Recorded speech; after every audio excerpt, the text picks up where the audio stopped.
forget, money is more practical.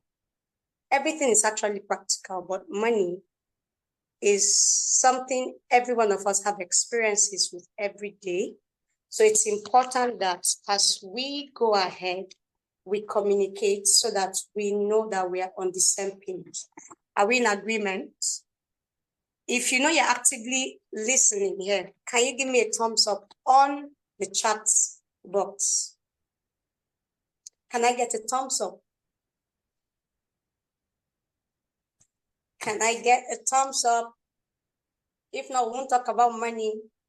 And I know a lot of you need money to you know, either expand your business or you need money to do one thing or the other, start up something new. Thank you, and they need you. Thank you, thank you. Okay, so without wasting much time, my name is Theodore, as they have introduced me earlier, and I'm the founder of GEZELLE. It's not Gazelle, it's GEZELLE Kobi Concept. It's a financial consulting and advisory service institution. Okay, so if we can just run through the slide. Next slide, please. So what we do, basically, the next slide, so that we don't waste so much time, about us.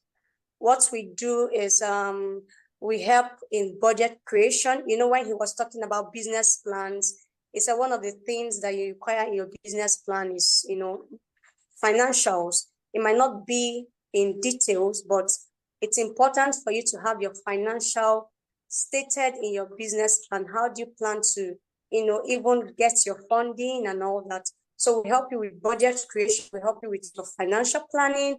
We do savings, investment targeted towards purposes. You know, one of the arms of our company is particularly targeted towards raising bulk cash. And thank God that today, one of the things we're going to be talking about is funding options. So let me not, you know, put the carts before the whatever. I talk money, I don't speak English.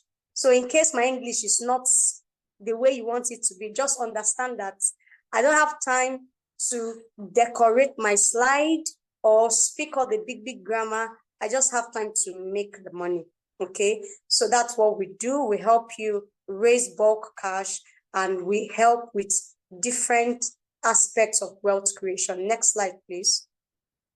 So one of the things we promise our clients is that we would work with you. We will hold you by the hand and we will work with you to ensure that you achieve your financial goals.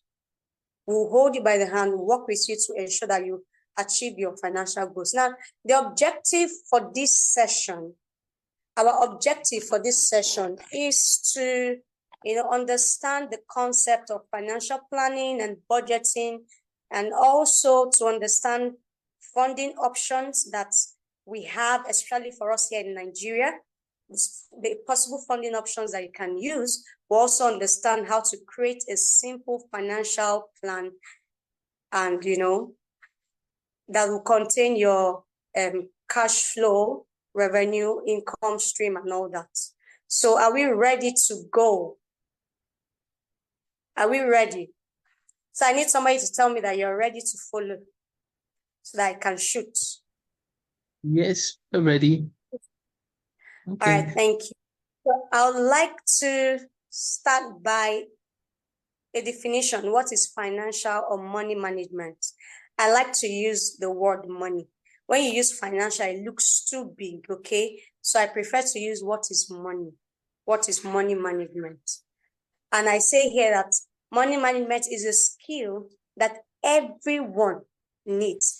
Not only those in business, not only entrepreneurs, every single person needs money management skills.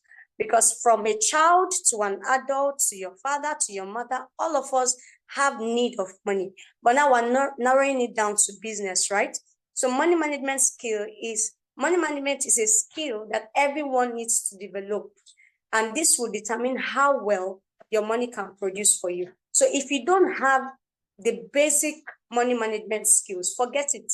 You might be making money, but you will not even know where your money is going to, or you might keep making money and it's, or you might even have the potentials of making money, but you are not, because you're not managing the little ones you have properly.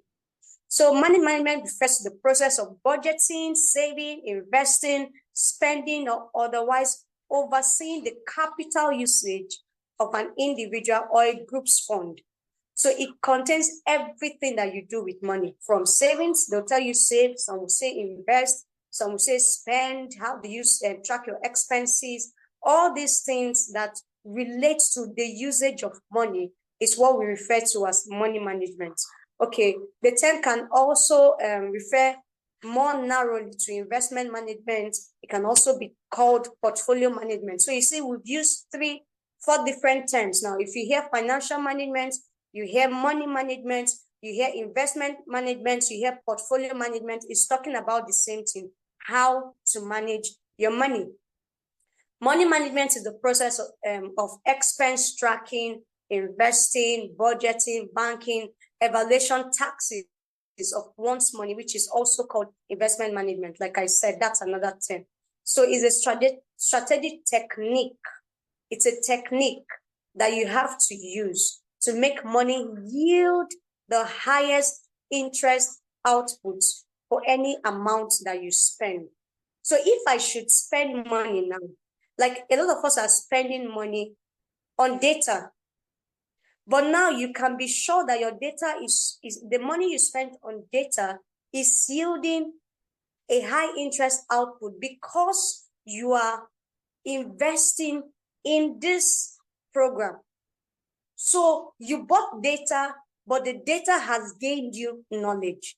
So that money was wisely invested and you got a good return, a good value output for that money that you spent on data. If someone else uses their data just for TikTok and they laugh, go to Instagram, watch all the Tunde Ed Knots and do all those things, the value that you got for your own money on the same data is quite different from the value that person got. All the person got was comic relief. What you got was knowledge to add to your business that will give you edge over them anytime, any day. So money management starts from planning, and it's simply having financial goal setting and budgeting. Next slide, please. So I want to talk about financial planning now, right? And managing your finances as an entrepreneur involves several key strategies. The first you need to know when it comes to financial planning for your business is that you need to separate your personal and business finances. If you know that when you started up your business, you made this mistake where your client now calls you, send me your account number, let's pay for that. Okay, maybe you're a fashion designer and I give you fabric to make a dress for me. And I'm like, send me your account number, let me send you payment for your services. If you know that you used your personal account initially, please let me see your hand.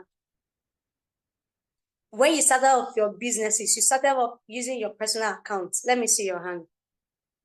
Am I the only one that did that? Because I know a lot of us here did it, or everybody here at one point or the other did it. Mr. Fatune, did you use a business account from the very first beginning when you started off your business?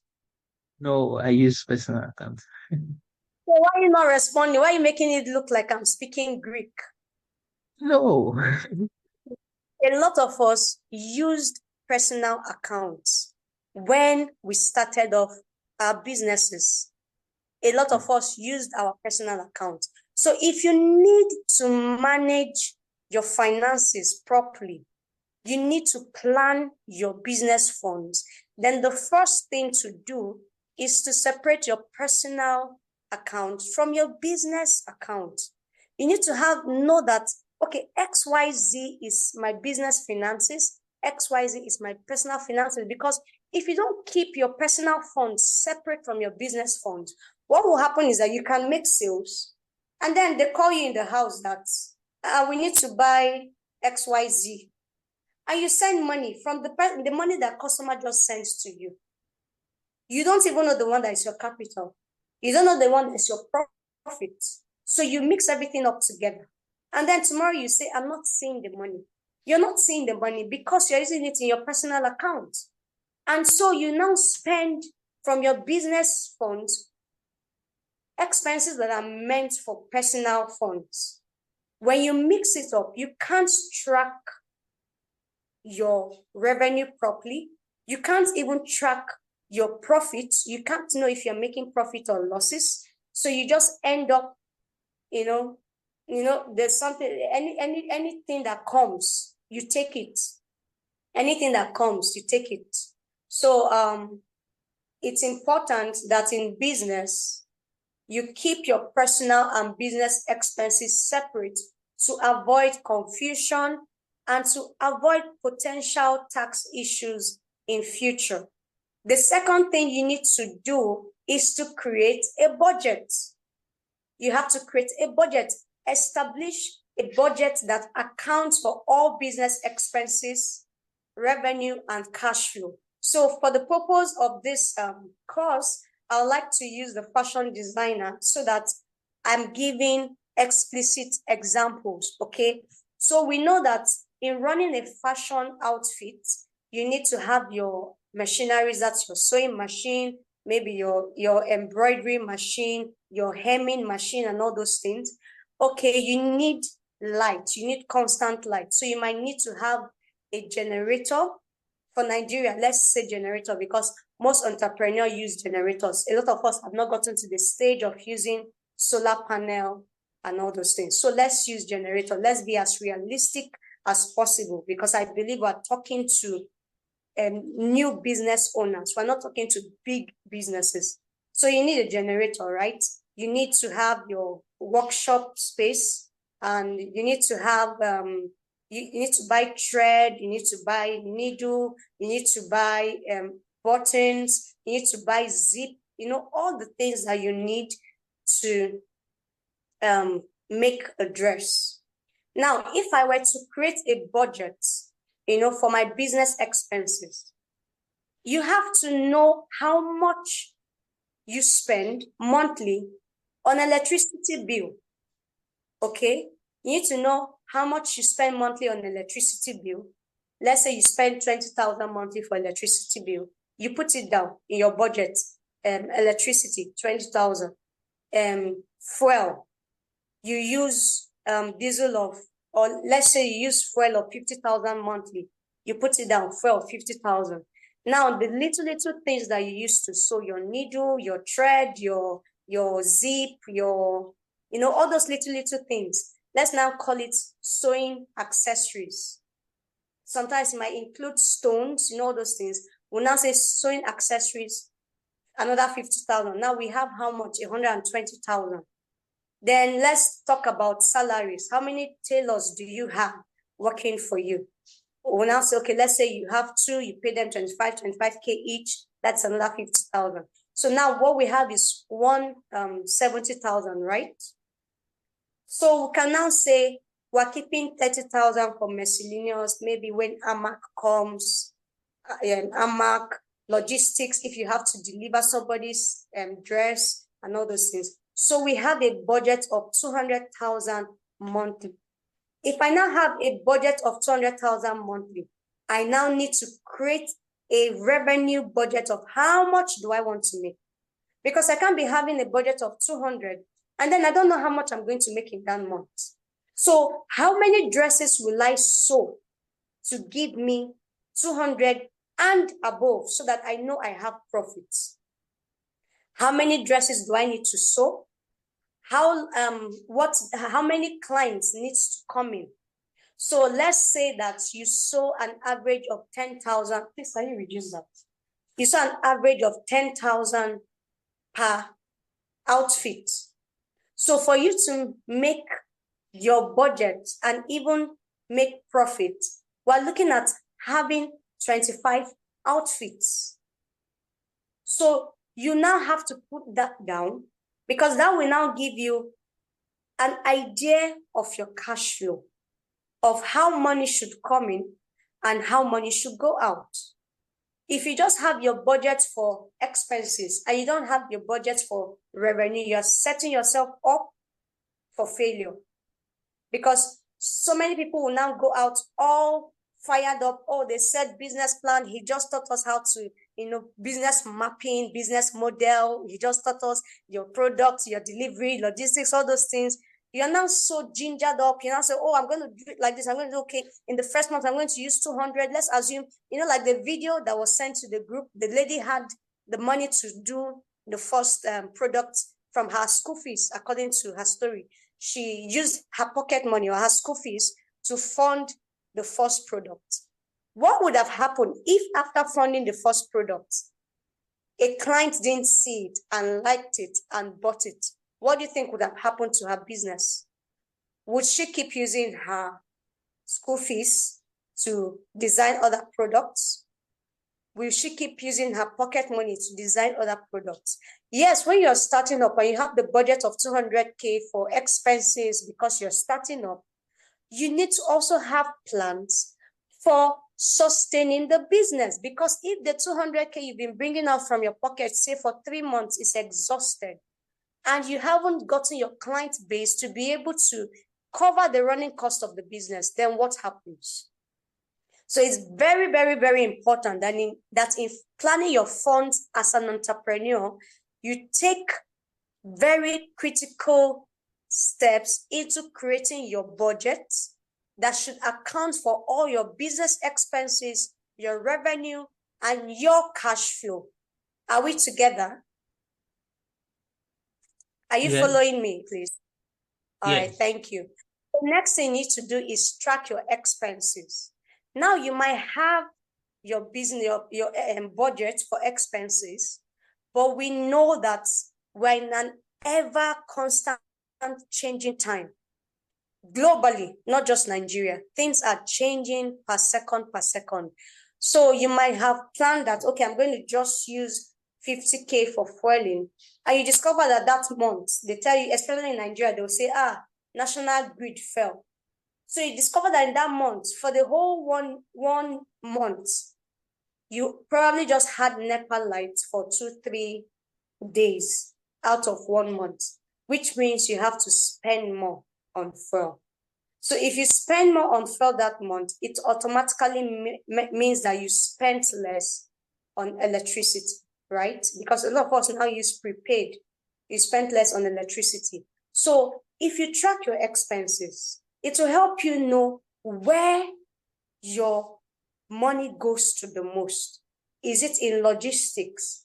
Assuming your clients don't like coming to pick up, you have to always do delivery, or you even have to go to their homes to take their measurements and collect the fabric, or you even have to always go to the market to look for the exact fabric that they sent to you. It means they are spending a lot on logistics and delivery. So if you now track these expenses, after your initial budget, tracking your expenses helps you to now monitor and record every business expense to ensure accuracy and identify areas for cost reduction. So you can now say, okay, we spend more on fuel, so let's reduce our next budget for the next month. Let's give 10K or 5,000 to electricity and give 55,000 to fuel. Or we didn't even spend as much as 50K on fuel. Okay, let's reduce to 40,000.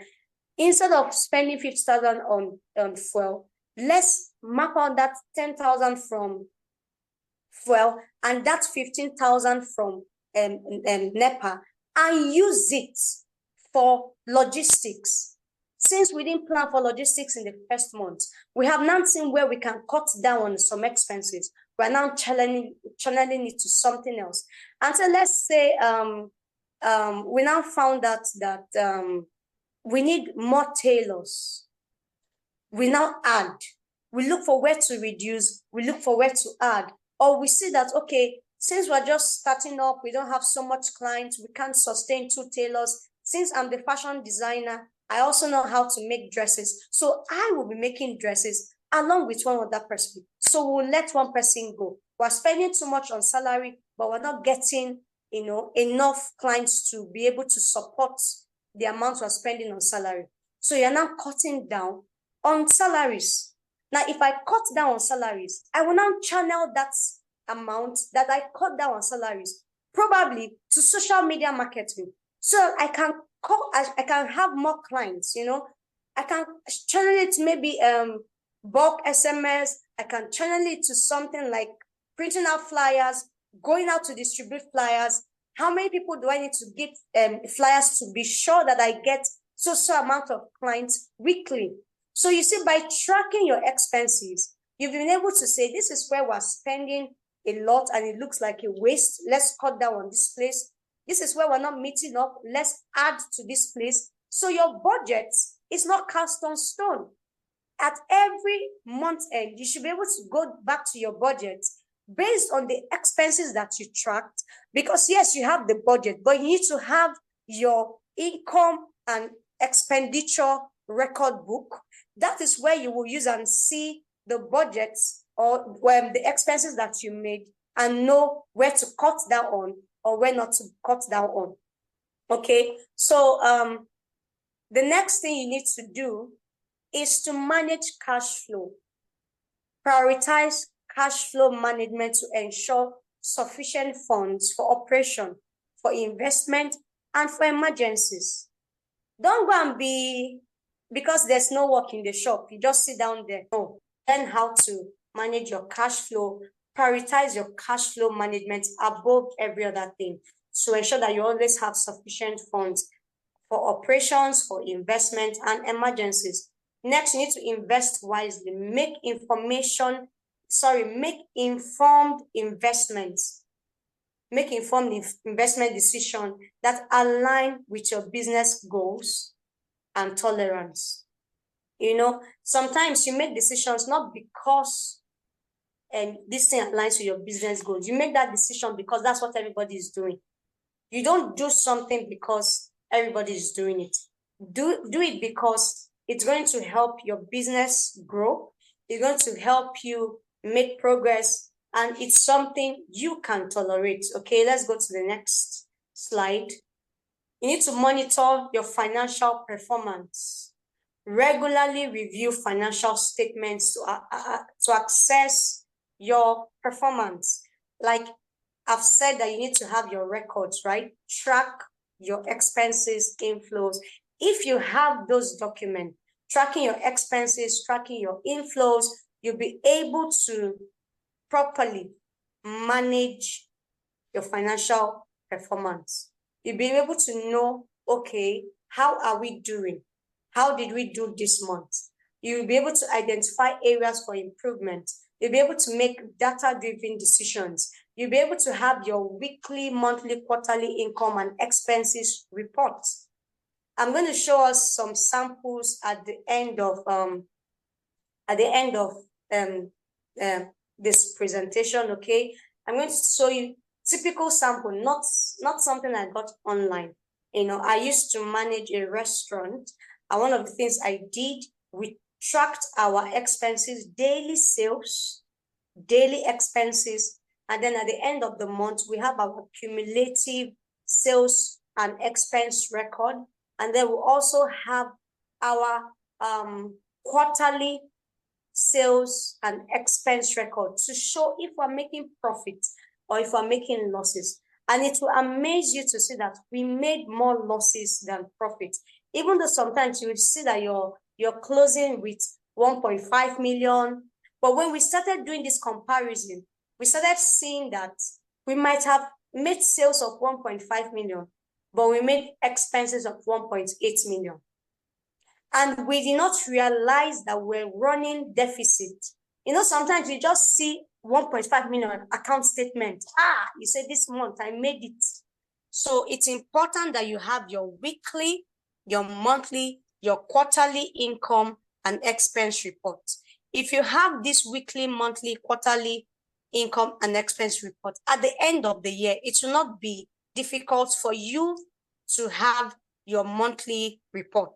It's not be difficult for you to know how well you did in this year 2024.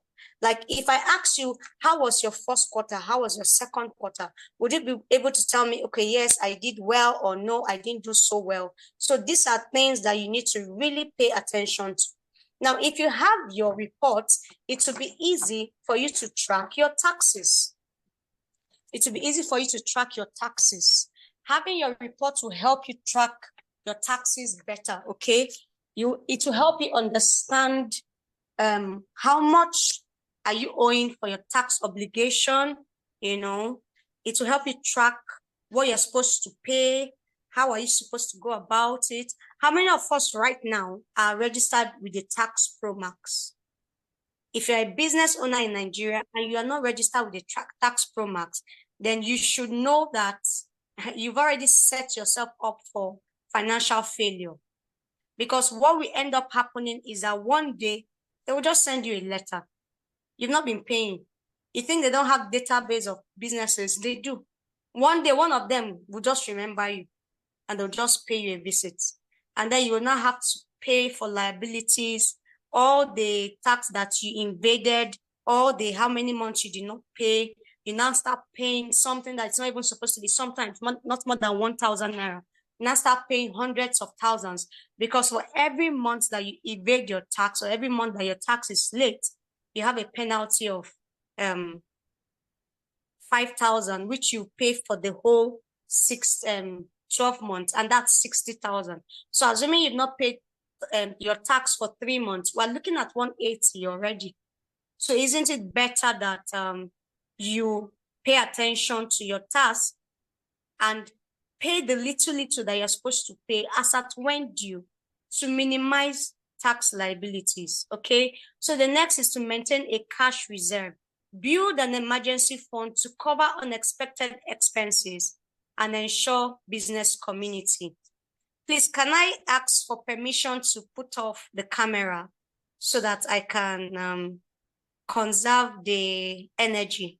Is that okay? And the bandwidth? That's fine. That's fine. All right, thank you. So you need to maintain a cash reserve.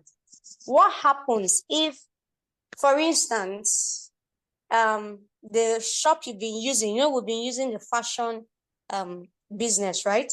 What happens if the place you've been using to run your business, the owner just comes tomorrow and say, sorry, I want to take back my property, and you don't have any cash reserve? What happens?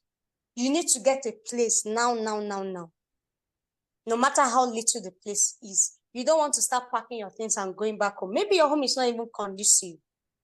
If you don't have an emergency fund to cover unexpected expenses and ensure business continuity, it is one of the reasons why you see that businesses fail. Because an emergency came up and there was nothing they could do. Emergency funds now is not only in the time of emergency. Emergency fund is also important when we look at growth. For instance, let's say, in this period where there's a lot of people are just traveling out of the country, and let's say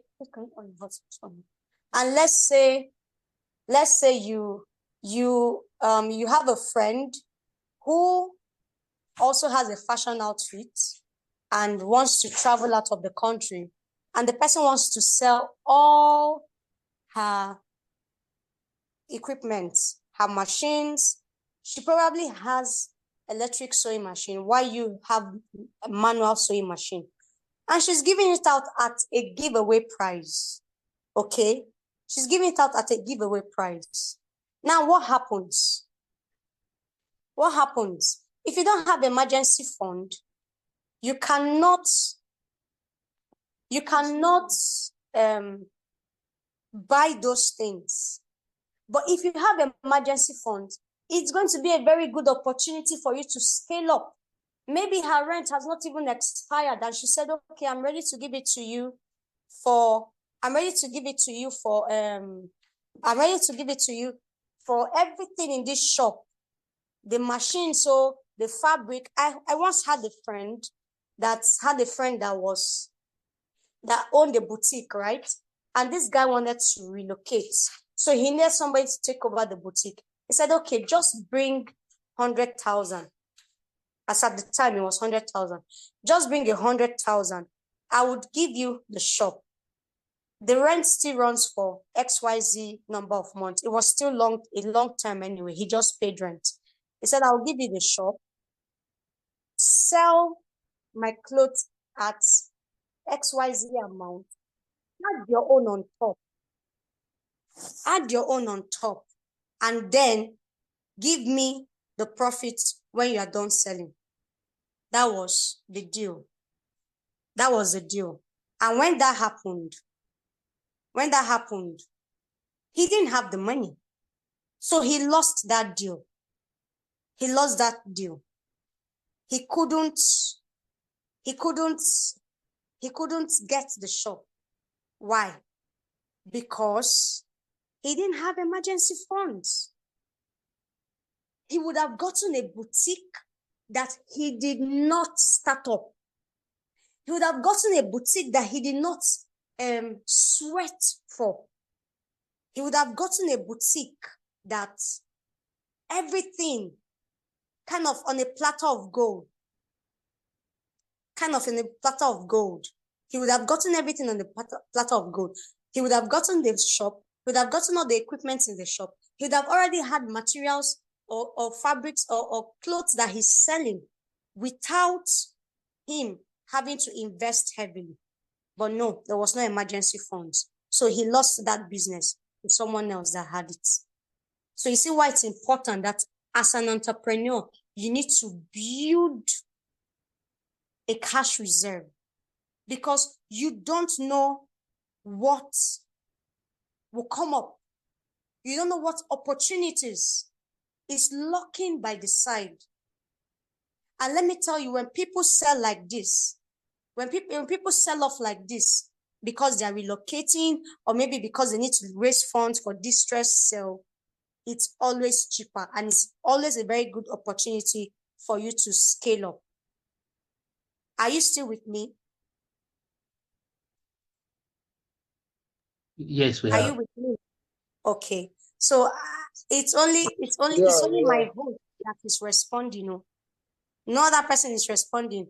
How do I know? We're listening. I'm listening. We're here. Okay, ma. So if you have any question at any time, please just you can stop me, or you can put it down and we'll answer that at the end of the session. Okay. All right. So the next point is seek professional advice. Seek professional advice. Seek professional advice. And what we're doing now is giving you professional advice for free, because there are times when things come up and you don't really know how to navigate it. Okay, you don't really know how to navigate it. You need to seek professional advice. Consult with financial advisors, consult with your accountants, consult with your mentors for guidance on complex financial matters. For example, a lot of people don't know jack about tax matters. So you can now see that one tax officer will come and harass you because you don't know so much about taxes. You need professional advice. What about your audited accounts? When the first speaker was speaking, he talked about your business plan as one of the documents that investors need. Investors also want to see your audited accounts, okay? Because they use it to know how well have you been doing financially and all that. What about your financial projections? Do you have a financial forecast for, say, the next 3 years? Do you have your projections for the next 5 years? Where do you see your company being? How much do you think you can raise in the next 5 years? If you're at, let's say you make an annual revenue of 20 million, as at now, in 2023, you made an annual revenue of 20 million. What's your forecast for 24, 25, 26, 27, 28? Do you think that staying in 20 million is progress? You say, at least they see 20 million, no, at least it's something. No, that's not progress. If you made 20 million last year and you remain in 20 million this year, my brother, my sister, you are not making progress. You're not even making profit. You are retrogressing, because a lot of things are contending with that 20 million. And remember that 20 million as of last year does not have the same value as of 20 million this year. There's been a lot of increase in what do we call it, forex rate. There's been increase in so many things. The inflation this year is raised to power 10 of what it was last year. We cannot attest to it. We are in Nigeria, so we know. As at last year, we started off buying fuel at 100 and something, and then it now increased to 700 and something. And right now, we are buying fuel at 1,000 something. So if you're still making 20 million that you made in 2023, are you now seeing that you are not making progress? Because the value of 20 million as at 2023 is not the same as at 2024. So there's room for you to have a focus and say, this is how my finances is going to grow. What are you going to do for your finances to grow to that point is important.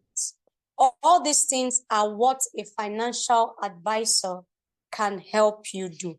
So always learn to seek advice from experts. You know, what happens to a lot of us is that we don't want to spend money. You don't want to pay Mr. Fatile. So when he say, come for so training, pay so amount, you say, no, you will not pay. It's only the one that is free. That's the one that people like to sign up for.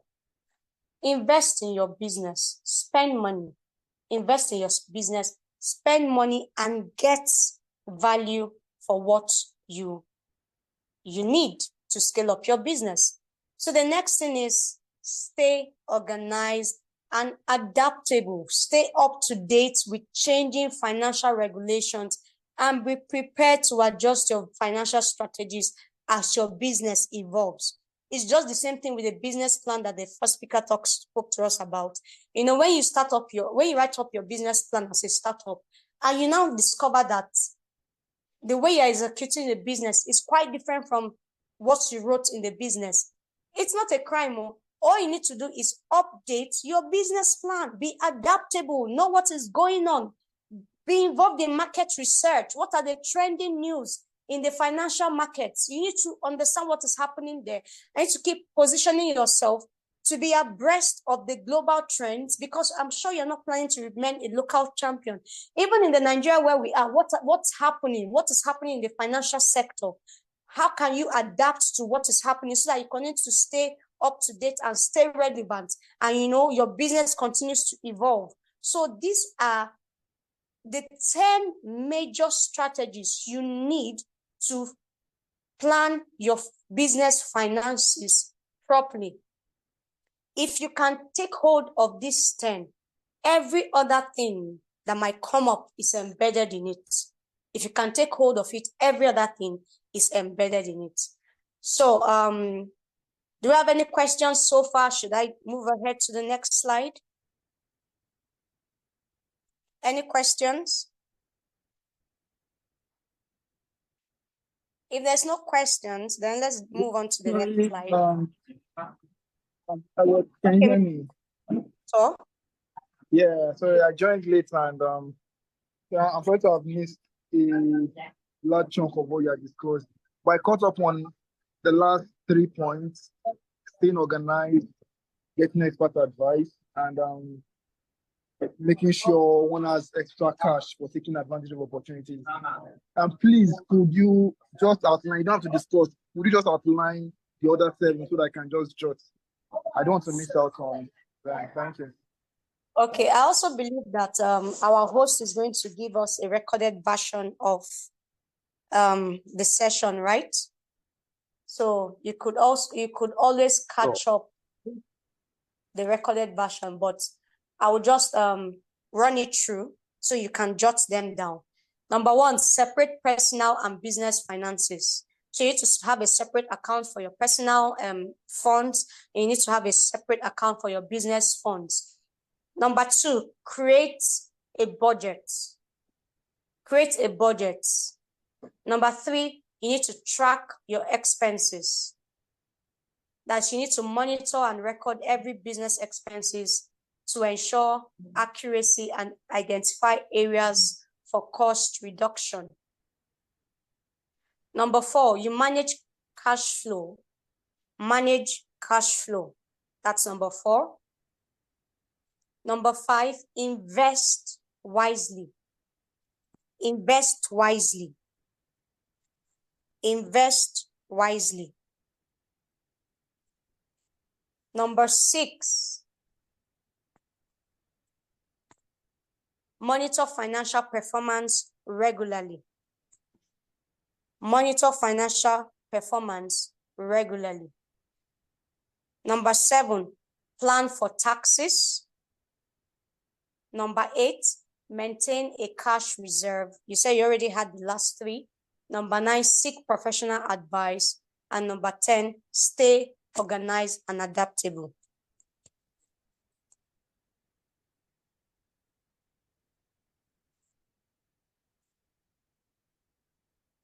Thank you very much. Well noted. I got them all. Thank you very much.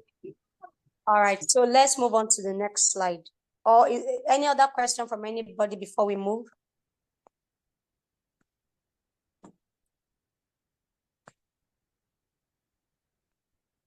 Any other question?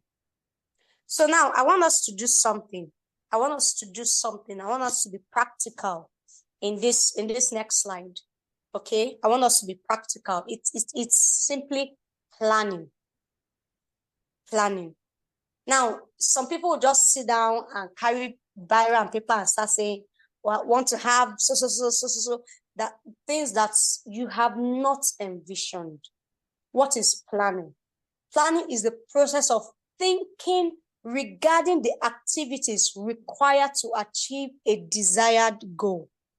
The first speaker said it's important for you to have a business plan because it helps you put down your thoughts. And when he was defining what a business plan is, he said it's a critically researched and and refined plan for your business. So a business plan is not something you just sit down and just start. I want to start a tailor shop. It makes you think. It makes you think deep and like, okay, this tailoring outfit, why am I going into fashion designing? What is the market segment for fashion designers? And who are my competitors? It helps you to do a lot of research. And in doing a lot of research, is forming a lot of the decisions you will make in building your own business. So it's the same thing with financial planning. It's a process for you to sit down and think about your desired goal. It's based on foresight. You need to picture the fundamental capacity of your mental time travel into what you want to do or where you want to be in XYZ year or month. That is what planning is. So it involves your mind. It involves vision. It involves foresight. So I'm sure some of us have notes in front of us. If you don't, please quickly pull out a diary, a piece of paper, something you can write with. Let us visualize your finances right now. Let's visualize your business right now. So I'll give us 2 minutes.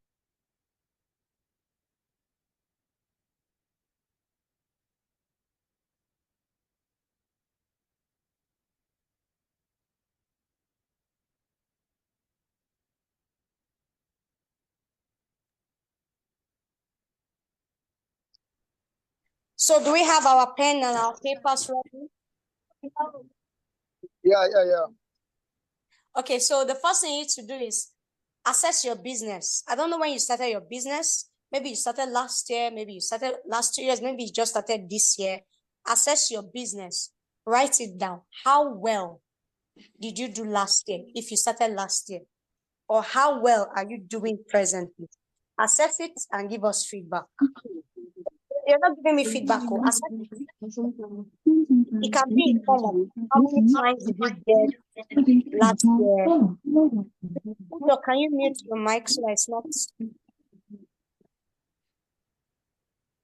So once you've assessed your business,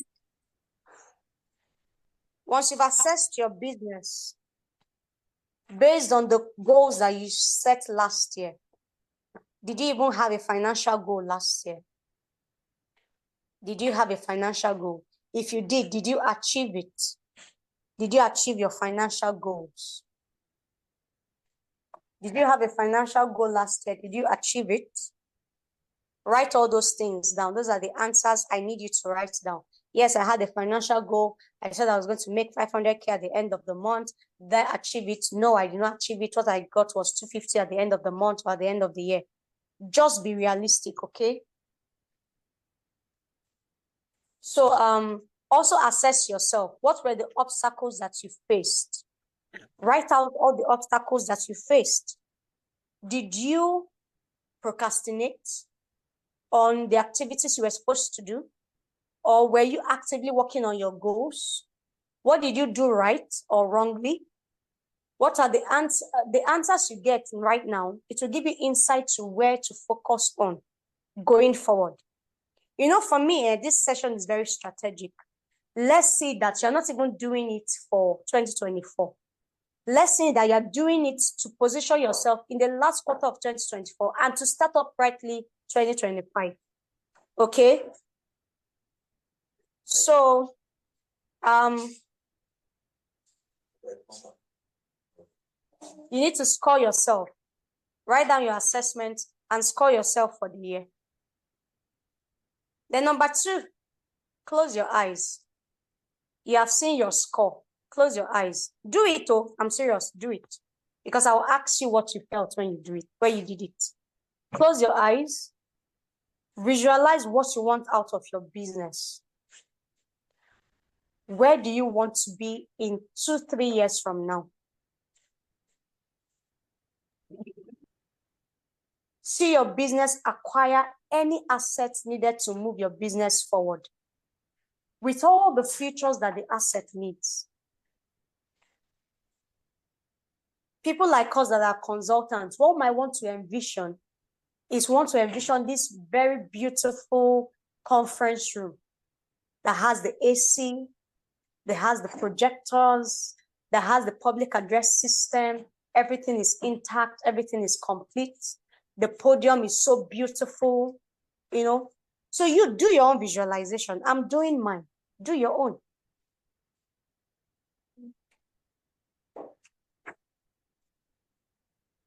It could be that dream office.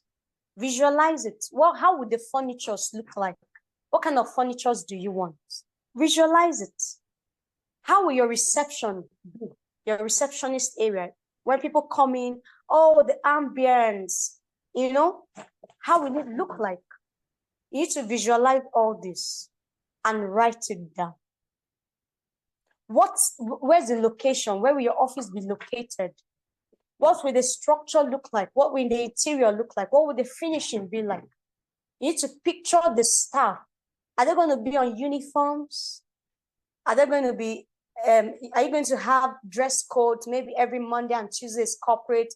Every Wednesday, maybe casuals. Every Wednesday, Thursday, casual, smart casuals. Then every Friday, native. Visualize them. Visualize your clients working. How do you want them to be coming? In trickles?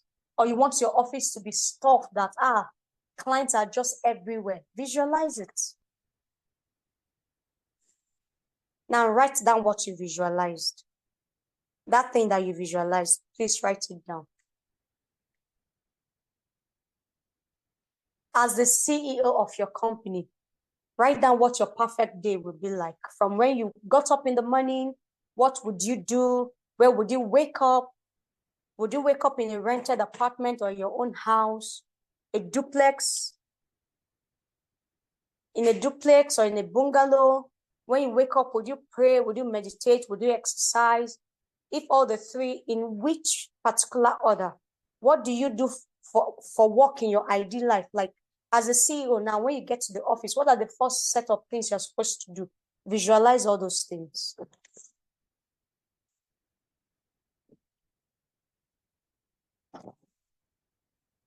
What kind of car will you drive as a CEO? Even your office chair. What kind of furniture will be in your office as a CEO?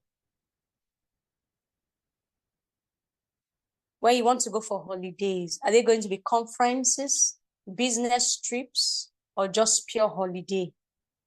You know, what's your ideal life like? Just write it down.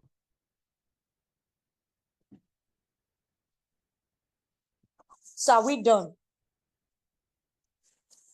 If you're done, write it down, visualizing and writing down. Please, can you unmute your mic and tell me how you felt doing that? Can someone unmute the mic? Tell me how you felt doing that. I'm waiting. If I don't get the response, we won't move ahead. You know why it's important to do these things? Because you first are before you become. A lot of people believe that they need money to be rich, but no, you need to be rich in your mind first before you can see the money manifest. Okay, Mr. Udo, please, how did you feel visualizing your ideal business and your ideal life? Okay. Well, it was a bittersweet feeling for me. Exactly. It shows that you did it. Do you want to explain further? Well, yeah, but not in many words. I would just say it's made me realize how much is left to be done, and the fact that I mean it makes it seems intimidating considering where one is right now and how much things are not speeding up or going according to plan. So visualizing reminds one that it requires a lot. One will need a little bit of luck and a little bit of and so much of effort, and I mean it's visualizing can even make someone give up self like but Exactly. it You know, it can be very discouraging when you visualize what you really want or where you want to see yes, that you are a but it's far also cry encouraging. from where you are. But then, Yes. if you do it well, maybe let's use a car, for example, and you visualize yourself driving your Tesla with all the features, you will not even know when you start smiling. You won't know when you start smiling. You're not in the car. It's just in your head, but you're smiling. Then later, when reality now hits you, you now say, Tesla is expensive. It will now scare you. So it's a bitter, sweet feeling. But you need to keep doing it. You need to keep doing it because that's the only way that you can first become before you get it. You have to become that thing first in your mind before you can get it. So you need to read steps 4 and 5 again and extract 3 possible goals from it that you want to achieve this year, or let's say next year, because this year is almost finished. We're in October already. So let's say this thing you visualized, extract 3-4 possible goals that you want to achieve within a specific time frame. Write it down, write down the time frame, do the visualization exercise for how much you want to have in your account, but by 31st December 2024, how much needs to come in monthly in this remaining 3 months, in what currency. Do it. Don't just do it for where your business should go to, do it for where your finances should go to. I do this at the beginning of every year. I do it. I know how much I want to have in my account every month, because if I can get the particular amount I want in my account every month, I will surely hit my target for the year. So you write it down. Paste it where you can see it every morning and every night. Start working on the broken down steps. You would see it's not so difficult to achieve. Take it one day at a time. Take it one by one. Some of these goals are going to be long-term. Some of these goals are going to be immediate. Start from the simpler ones and start going, right? So you are setting your financial goals. You are setting your business goals. Don't just go and Google and say how to set business goals. Think about it. Visualize it. Know the ones that in your vision, some of them will scare you. Some of them will, just think about it and know what to write down and start acting on your broken down goals. Get an accountability partner to share that goal with. And let me just say something, I posted something in a group where our host is in, and he saw it and he contacted me. And when he contacted me, he said, this is what I want to do, this is what I want to do, this is what I want to do. I'm like, fine, it's fine. Go ahead. It will shock you to know that I don't know him. He doesn't know me. We just connected on business basis. But what if he didn't see someone that believed in what he is doing right now? Maybe this first edition wouldn't have been holding by now. Maybe it would have been holding next year. But he shared his vision with me. I saw the possibility of the vision. Yes, like he said, when you start off, you have this thing in your mind, but when you now come to actual practical, you now see that it's beyond what you wrote down. There's now room to adjust here and adjust there. And that is exactly what he did. There were times where the people we spoke to were not forthcoming. Do we now cancel? There were times where the plans we had, we shared it with somebody and they told us, no, it's not working. Do we now cancel? No. We went back to our board. We restructured it. And he now said, okay, this is what I've decided to do. And I saw that what he had decided to do was fantastic. Every once in a while, I'll ask him, how far this aspect, how far that aspect. So at every point in time, you need somebody to share with. Share your goal with someone. Some people will kill the goal. That's the truth. Some people will smash your goal on the wall. While some people will support and see the vision of what you're doing. This is the first of it. And now what he has succeeded in doing is that he has succeeded in having history. If tomorrow he wants to get investors and they ask him, have you done this before? And the answer is yes. Where is your success story? He has proof. He now has proof to show to them that I've done this before and it lasted for 1 month. This was the outcome. This is the feedback that we had from our participants and all that and all that. So have an accountability partner that you will share your goal with. Create a reward or a punishment system for when you achieve your goals or when you procrastinate. I started my financial journey in the year 2018. And when I got all these things I'm talking about now, I told myself that year, I wanted to end the year having 500,000 Naira as my 31st December end of the year balance.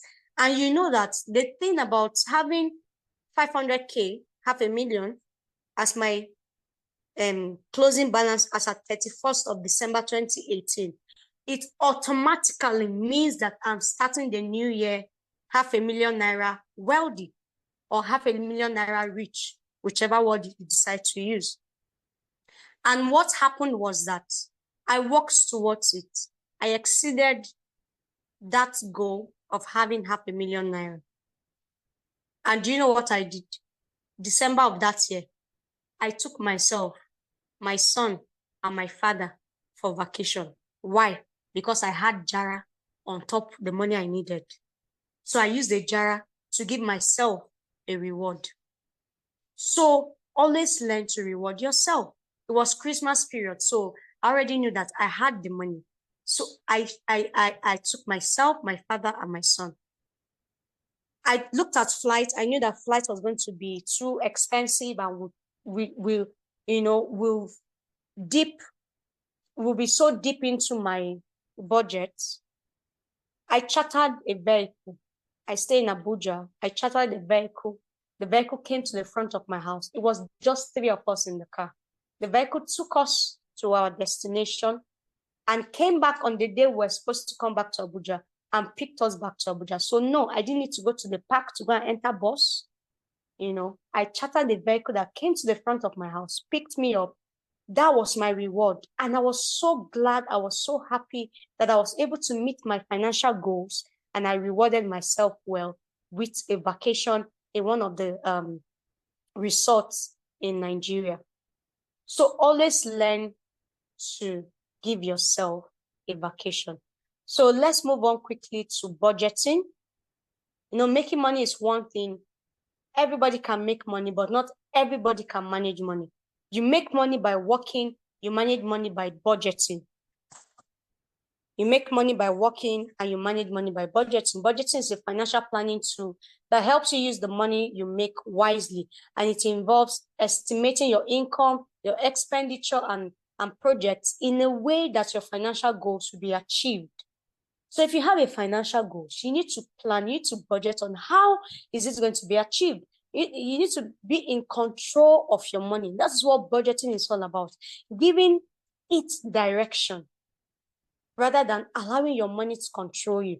You know, when I teach the 3 M's of money management, I tell people, I say money is a currency, okay? It is called a currency because it flows like your electric current. It flows like a water body. Water has current, right? Anything that flows has current. So if you don't give your money the direction to go, your money will give you the direction it wants to go. When money realizes that it's in good hands, it wants to stay and multiply in those hands. So you need to learn to give your money direction, and you can do that through budgeting. You can do that through budget. So why do you need the budget? You need to understand that money is a currency. It's meant to move in different directions. It's your responsibility to now set the direction you want your money to go to. Otherwise, it will choose its own direction because there must be a flow. Money must be spent, okay? Also, a lot of people think having a budget means scarcity or depriving yourself of a fun-filled life. I'm in the next slide, sir. A lot of people think that having a budget means depriving yourself of a fun-filled life. On the contrary, a budget is simply a plan on how to allocate your resources, and it should reflect your value. You know, from your bank account, I can actually tell you what your values are.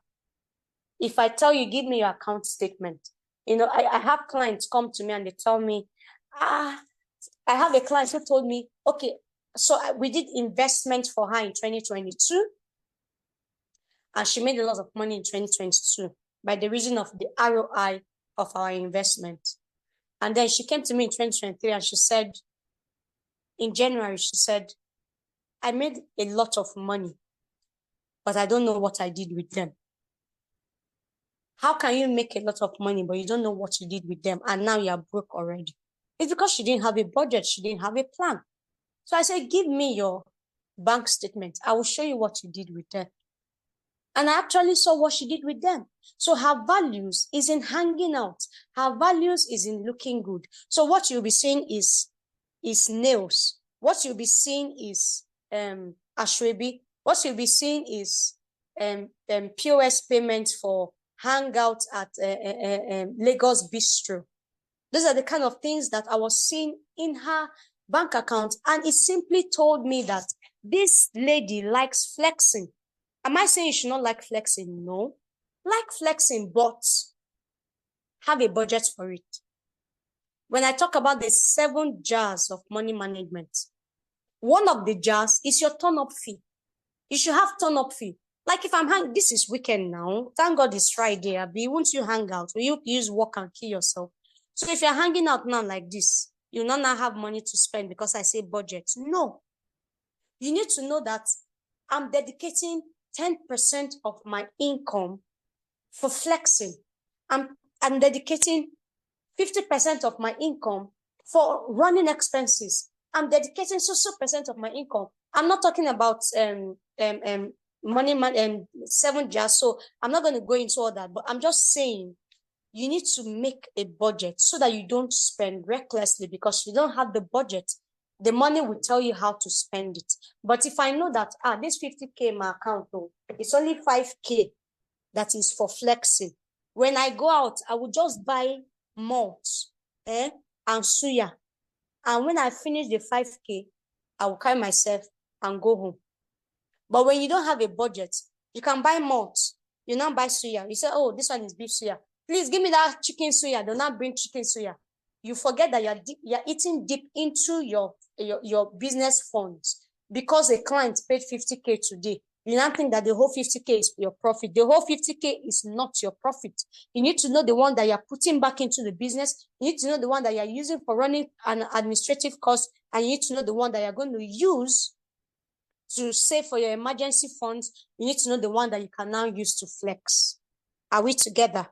So it's important to budget every kobo that comes into your hand. How do you create a budget? You need to have a projected monthly income. Next slide, please. You need to have a projected monthly income and a full understanding of what your income can support. We already talked about projections and in the beginning, knowing, okay, how many clients can bring in how much money in a month. So if you have that projected monthly income and what your income can support, and you have a spending plan for your income, no matter how small or huge. So we talked about maybe you now have a 200,000 naira budget for the month. You have a spending plan. That's 200,000. How will you even spend it? Are you breaking it down into weekly? Are you doing everything once at a time? We used NEPA bill and diesel as example. Okay, so at the beginning of the month, you know that you use 20K for electricity bill. The spending plan, is it to release 5,000 every week? Or do you want to just buy the 20K at once? You should also realize that if you buy the 20K at once, there's tendency of wastage, because if your staff know that there's enough units, okay? If your staff know that there's enough units, they can now be owning AC. But if the staff see, that, oh, the unit have started beeping, madam will not give us another money until the end of this week, they will manage it. They'll manage it well. Do you understand? So also have, how do you want to spend that budget you have made? How do you want to spend it? Are you going to spend it weekly, or are you going to just do the expenses at once and all that? So have a spending plan. Now, to create a budget, you need to divide your expenses into long-term financial goals, into short-term financial goals, into your operational cost, and into your emergency cost. Now, your long-term financial goals, it should be at a minimum of 20%, and it's required to improve your net worth through businesses, investments, asset acquisition that will further scale up your business, okay? It could be a merger and acquisition, it could be joint venture, it could be expansion. So have a long-term financial goals that you know that, okay, at every quarter, we save 20% of our income, so that by the new quarter, we'll add one more equipment to our office. Let's say you have just the normal sewing machine. You now save and say, okay, by the end of the first 6 months, I'm buying electrical sewing machine. At the end of the next 6 months, we're buying our, this one they used to use to make embroidery machine. At the end of the other one, we're buying hemming machine. At the end of another, so you save, for that. You could also say, okay, I want to acquire so person's business. Maybe you know that there's a particular site where people are listing their businesses, where you can sell, mergers and acquisition.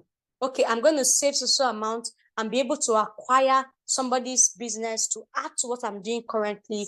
Or maybe I want to do a joint venture expansion in my business. Have long-term financial goals. And we have said that it's 20% of your income.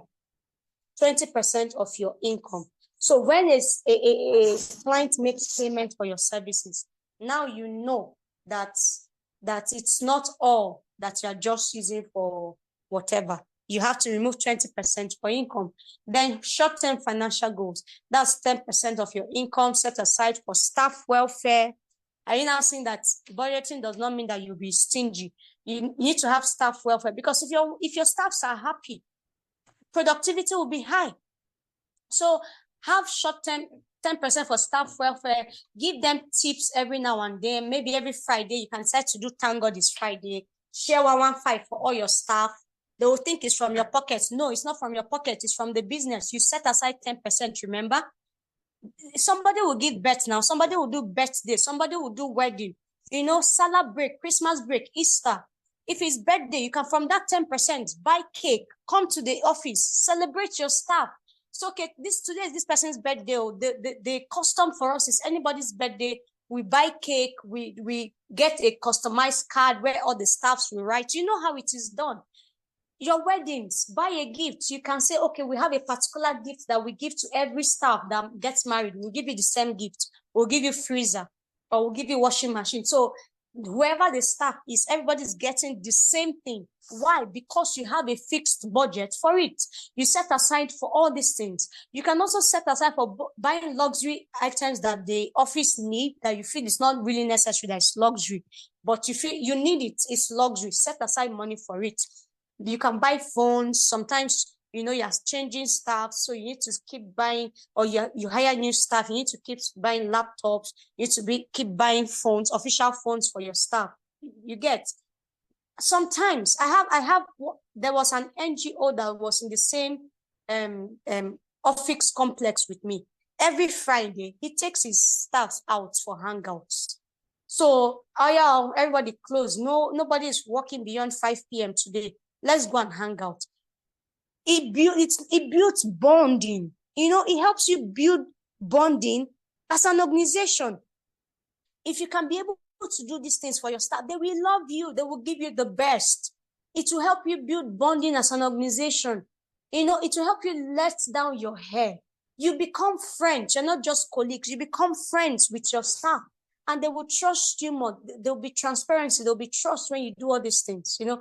So there's time for unwinding. Don't deprive yourself and your staff from unwinding just because you feel the economy is bad. No. If you budget for it, you see that you have the money. So you have an account for fun, even as an entrepreneur. Okay. Also have your operational cost. That is now the one that has the highest percentage, which is 60%. It covers your monthly and daily expenses like purchases of goods and raw materials, transportation, logistics, utility bills, administrative expenses, which covers salaries, you know, managerial fees and all those things. So your monthly amount should be put away. Also for rent. In this 60%, know the one that is for rent. Don't wait until your rent is almost approaching 1 year. You start running up and down. I always tell people, one of my the slogan of my company is that no bill should ever take you unaware. So if you're setting aside a certain percentage, you know that my rent is 300,000 divided by 12. 300,000 divided by 12, how much is it?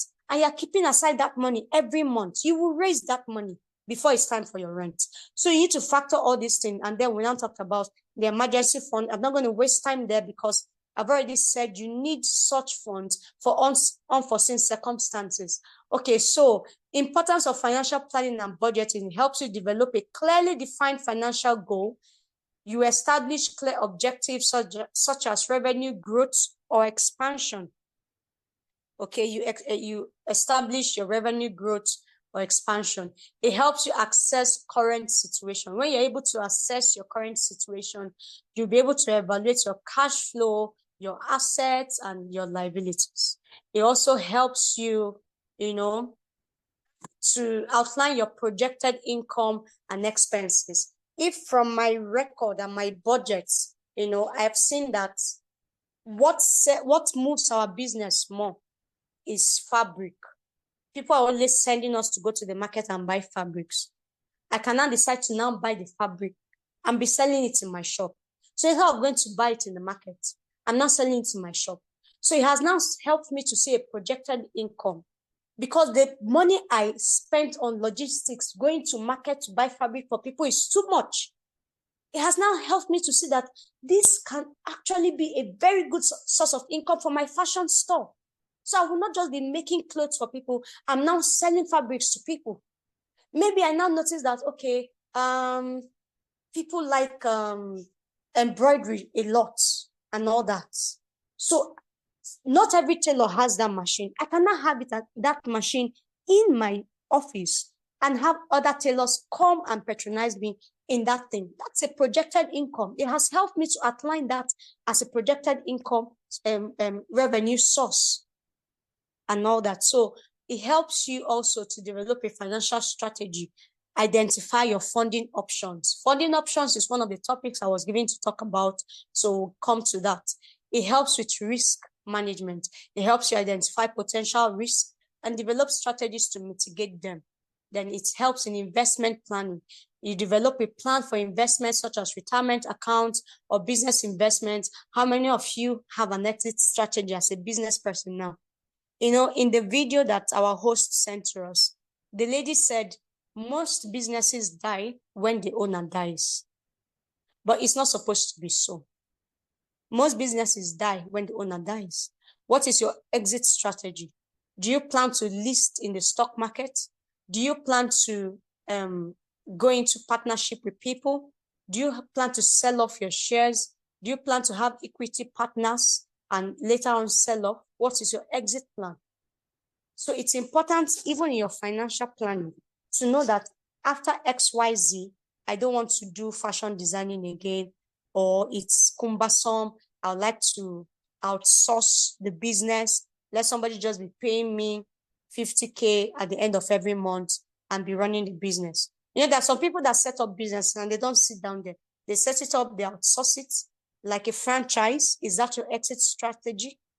When Mr. Biggs was reigning, they had a lot of Mr. Biggs, and you think it's Mr. Biggs that own all the branches. No. It's just like NNPC. NNPC does not own all the NNPC filling station that you see. NNPC has franchise. So tomorrow, even if NNPC as an incorporation decides not to work again, NNPC filling station will still be running. Why? Because they do not own all the filling stations. So they can just patent the name and let the name continue to run. But you'll not even know that they've exited. It's just like in Abuja, we have Transcorp Hilton. Initially, the name was Nikon Noga Hilton Hotel.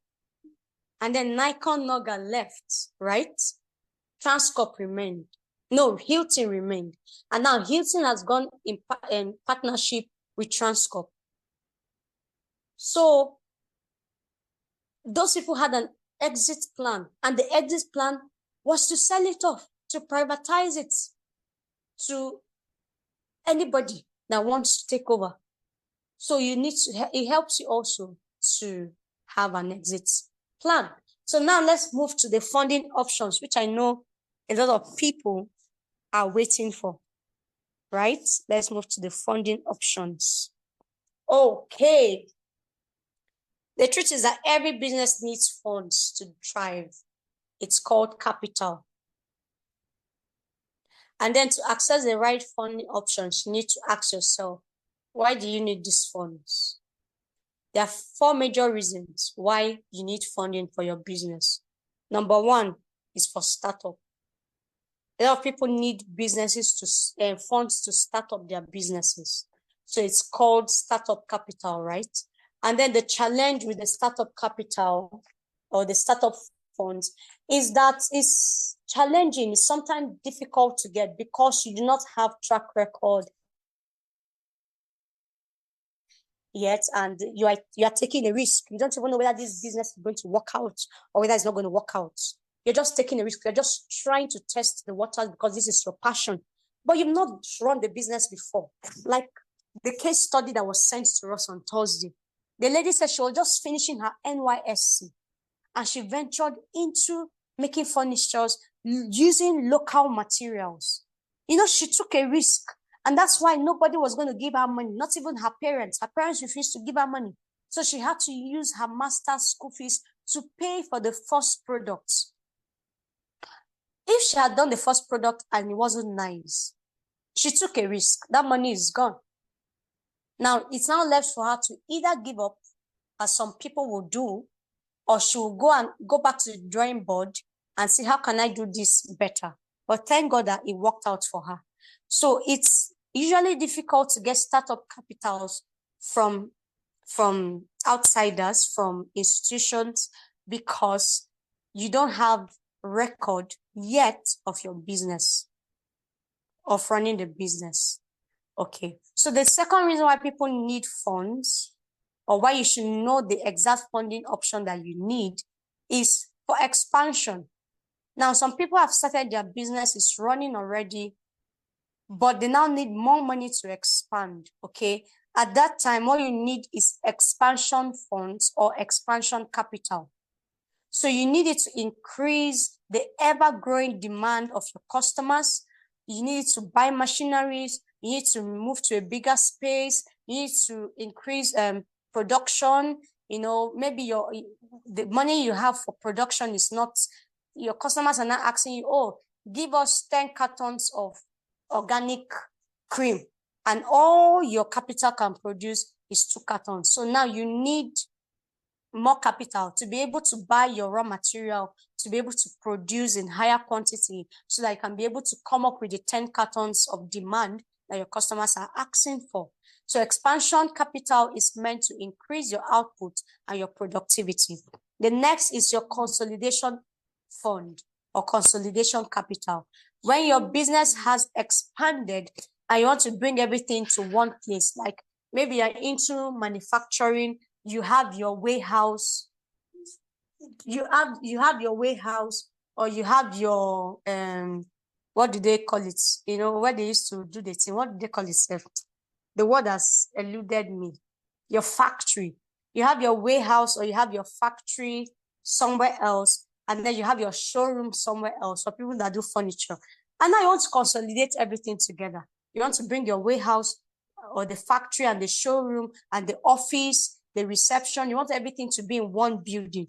You want to have a headquarters, you know, everything in one place, so that you're not spending so much on logistics, moving from one place to the other. Everything, you just want everything to be in one place.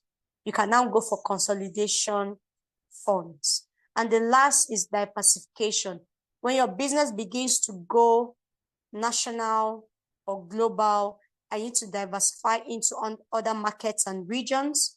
You need to diversify into other subsidiaries of your business, either for backward or forward integration. What you need is diversification funds.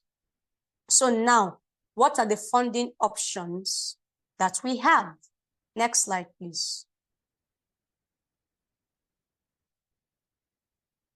So you have personal funds. Personal funds. This starts from your personal savings. And this personal funding can go in line with the startup. You know, we categorize different reasons why you need funds. Your personal funding will be perfect for a startup. Save your money. You know, I always tell people that if you want to go into business, you hear some motivational speakers say, quit your job, face your business. I don't advise that, because business has its ups and downs. Business needs funds to thrive. So what I advise you to do is have, you know, something, a job, a 9 to 5, a remote job, something. It could be, okay, Mr. Fatile, let me be marketing for you. Be giving me commission on your products. So you're working for him indirectly. He's paying you so that you can use the resources to save up and start your own business, so that you can use the resources to be running your business while it's still trying to grow and gain traction. So savings is one way that you could generate funds. It's one funding option. Your emergency funds, like we have established, is a very important funding option. If you have kept out a percentage of your money for emergencies, it's now an option for you to now use, okay, I want to start up my business. You know, this principle even applies to personal finances. So if I have emergency funds as an individual, and then tomorrow I decide to go into a business and I don't have capital, I remember I have emergency funds. I can use my emergency funds and start up my business. Then family and friends. You can talk to your family and friends, talk to people who believe in your business. Okay, you can start off by saying, I've been using fashion designing as case study here. You can come to me as your friend. I've not seen you so before. And you tell me, I want to take your measurement and make something free for you. The person gives you, you bear the cost for that one. You make the free dress for me. I wear it, I like it. Someone who appreciates good things and knows that this is your business will say, okay, how much is it? Let me even support you. Or even if he doesn't want to pay for the first one because you said, let me do it for you free, he will now pack clothes and give to you and say, you're going to make it how much? You've raised funds from there. And I always tell people, you don't actually have to start by having your own shop. You could go to an already established tailor and say, okay, can I be working from your place? How much do I pay you for using 2 hours, 3 hours every day from your place? So that you can use that to build up capital and build up your client base to get your own stuff. And now there are places where you see they lease out, just like they do in salon, where somebody sets up a salon. She's not doing anything inside that salon. She sets up the hairdressing side. She sets up the barber aspect. She sets up the manicure and pedicure. She sets up the lashes aspect. She sets up the wig making. And then she calls the people who are good at these things and say, oh, you'll be paying me. So you can look for somebody who has set up a tailoring shop and say, okay, I want to take one of your machines. I'll be paying you so. By the time you take that, you've not really spent so much of your money. You are now telling family and friends, give me your clothes to make for you. And then you are saving up money to use and now get your own facility or your own outfit and design it how you want rather than sharing spaces.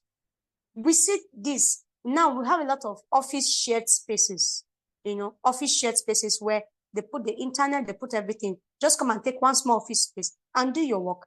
Try to get payment from family and friends at that early stage. You're not only using it to save up money to scale up. You're also using it to create your history, your historicals. Because one thing they'll ask you if you want to go and collect loan, 6 months bank statement, 3 months bank statement, 1 year bank statement. If you have not started doing it at a small scale, you won't even have any history to show to an investor or a lending company. So the other way you can do is debt funding. Bank loans, we already know all these ones. Alternative funding. Most times I give people these funds, loans for their businesses. I'm not a banker. I'm not a financial institution. I'm just a company that offers financial consulting. And then we give out quick loans and short-term loans to businesses. So you can also look for people like that. But the difference is that our interest rate is far higher than that of the bank loans because we're taking higher risk. Like, for example, somebody called me, they needed 100,000 yesterday around 12. And by 8 p.m., I had sent the money to the person. The only thing the person signs is an agreement. So you're not giving me any collateral. You're not even coming to my office because you signed it online, and then I'm collecting 15% on 100,000. But banks, even in millions, are not even collecting, So alternative lenders is faster, is more seamless, but the interest is higher. Then you can do credit cards, okay? You can do credit cards. We have other financial institutions that can give you a credit card for a particular interest rate where you can use, they'll load the card for you and you can use for your business. I was at the verge of getting one at a particular time in 2023, but I didn't go through with it. Then you have invoice financing. Invoice financing is when, like, Wema Bank does this, some other organization, sometimes even all these international organizations, after training you like this, they now want to give you funds. They now tell you, what do you need? go and bring the invoice from the dealer, we'll pay directly to the dealer. So that's an invoice financing. Sometimes when this is done, you now pay gradually. For Wema Bank, they pay to your dealer. Maybe you want to get machines, you bring the invoice, they collect the invoice, pay the amount to the dealer, and then you now pay them back gradually over a space of 1 year. So they don't give you the actual cash. Okay, they don't give you the actual amount that you need.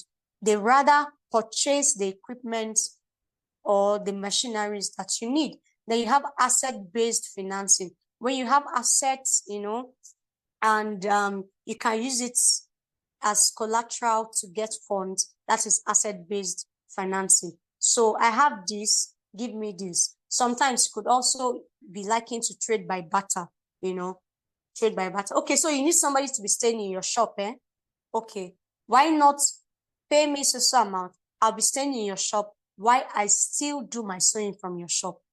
That person has financed your business indirectly, but people don't see it that way. People just think that they must use their money to do every damn thing. In my line of business, I've gotten land without paying for it. In my line of business, I've gotten a lot of things that I didn't pay with my money because I understand how to access funds without necessarily looking for the money. So, oh, you need this. Okay, give me a platform and I'll give you this. So you give me a platform to speak in your event. I give you what you need. Meanwhile, some people will pay millions to be listed as a speaker in that event. So I have gotten what I want. I've saved money. You have financed it by giving me the platform that I would have paid 100K or 200K for to come and speak. Okay, so you need to know how to use your assets, the values that you have, to get financing for your business. Then we talk about equity funding, where you have the venture capital, angel investors. That is our first speaker already talked about equity, giving out a portion of your business, say 40%, 45% for a particular amount. And then the investor will have to value your business, which is why you need a business plan, have to value your business, request for your business plan to know if your company is actually worth the amount that you're saying it is, so that they can release the funds. There's an SME I'm working with right now. They are about to receive $300,000 from Acumen investors, and Acumen Impact investors value their business at $1 million. So if they give them 300,000 naira, they're going to be taking $1 per share, which means they're going to take about 30 to 40% equity in that business. Okay, so you can also think about equity funding and be able to give out a part of your company. It has advantages because if I become an equity shareholder, I will also want the business to thrive, right? I will not just go and sit down and sleep. So we'll talk about crowdfunding. Crowdfunding is things like GoFundMe, where you pitch your story and people who can relate with it or people who believe in it are willing to give you funds. Sometimes it's for some stake, sometimes for some percentages, depending on the platform that you use. Another thing I want to say about crowdfunding, which can also be likened to family and friends. And everything I tell you is something that has worked for me. So I had this need to raise a particular amount of money. And I asked myself, how many people do I need? How many people do I need to raise? Let's say you want to raise 100,000. If 10 people give you 10K, that's 100,000, right? If 20 people give you 5K each, that is 100,000 still. Now, if 50 people or so give you 2K, you just keep multiplying. How many people can give me this amount of money? And so what I did was that I listed out an amount of people in my contact, in my phone contacts, my friends, business associates, partners. And I called each one of them and I said, I just need 5K to make up money for something. Do you know what's happened? Some people will not be able to give you that 5K. Some people say, yeah, hold 3K. Some people say, take 2K. Some people say, they hold you. If you need 5K, that means the situation is really serious. So some people gave me more than 5K. Some people gave me exactly 5K. Some people gave me less than 5K because that's what they had at the time. And some people did not even give me at all. They didn't have. So what am I trying to say? In crowdfunding or in family and friends, you can say 10 people can give you 100,000 to get 1 million. 20 people can give you 50,000 each to get 1 million. You can say 40 people, you write down their names actually. 40 people that can give you 25,000 each to get 1 million. You have 5 people that can give you 200,000 each to get 1 million. You have 2 people that can give you 500,000 each to get 1 million. You have 1 person that can give you 1 million. So it depends on your network. It depends on your network. But what I found out is before you get 1 person that will give you 1 million, or before you get 2 people that will give you 1 million, you will get 40 people that will give you 25,000 each, or you get 25 people that will give you 40,000 each to get 1 million. So always try to use the lower amount for a higher range of people, for a higher number of people. That's the only way you can realistically raise the funds that you're looking for. So rather than saying, bros, I beg, can you give me 100,000? Tell 10 people to give you 10,000, and you'll see that you raise that 100,000 faster than depending on 1 person to give you 100,000. It is easier for me to bring out 10,000 from my pocket and give to you than to bring out 100,000 from my pocket and give to you. So crowdfunding, family and friends, using this strategy, using this approach is a very good funding option that you should explore, especially if you are a startup for your business. Then you have the private equity where you have to also, it just works like equity, okay? Where you have to give out, maybe sell a part of your, like what Zenith Bank, all those people are doing now, you come and buy shares and all that. That is private equity, okay? So you are selling off shares, they're listing it maybe in the stock market for people to buy because you want to raise funds. I hope you know that the reason why some of these banks sold stocks at this time, especially banks like Fidelity Bank, is because they had an ultimatum from the Central Bank of Nigeria to meet up with their the mandatory capital that they need to have. So they needed help. And because they needed help, the only way they could raise that money was to sell off some of their shares so that they'll be able to meet up with the demands from the CBN. If not, they would have been closed down the same way Heritage Bank was closed down. Now, this is classified information. I wish there's a way we can, but let's go ahead. So the next is government funding. Our government has been doing a lot through the small and medium, SMED and Small and Medium Enterprise Development Association of Nigeria, Agency of Nigerian Loans, where they give options. Some people benefited from the NISAL loan. Some people have benefited from different programs that SMEDing has come up with to give out loans. Some people are benefiting presently from SMEDing and Sterling Bank loans. So these are other funding options. Then we have grants, we have tax credit. Tax credit is you work with an accountant to be able to tell you what amount of your tax you can save for your business, and then you pay it up gradually later. Alternative funding, just like Esusu, I do that. I told you that I work with clients to raise bulk money. And what do we do? We try to, use adjust system, which is compound funds, to raise money for you. We'll tell you to choose a month where you know you have a project. So that's what it is. Then through incubators and accelerator program like this, you can get grants through an incubator and accelerator programs like this. So I think this is where we'll draw the curtain for today. If you have any question, this is the time to ask.